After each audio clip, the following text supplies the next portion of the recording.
totoo, tuloy na tuloy po ito mga kapamilya.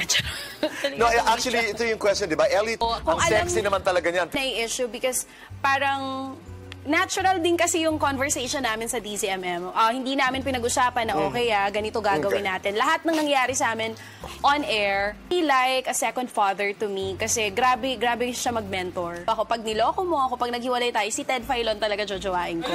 Ted, wala naman. Natatawa lang din siya. Pero feeling ko baka i-push niya rin. Telos ngayon, pero meron siya isang beses na pinagselosan niya si Manong Ted last December. Yan, sobrang may sarili kami Christmas party. So, wala akong dalang kotse. Malapit lang sa yung saan ka pupunta? Sabi ko, pauwi na. Hindi na, hatid na kita. Hatid kita. Alam mo, may driver siya noon. Pero pinaupo niya yung driver sa likod. At magjowa. So, hinatid ako sa bahay. Okay. Pagbaba, akala ko pa ako ng pinto ulit. Hinatid ako hanggang sa elevator. Ako, naihahatid niya ako. Nagselo siya.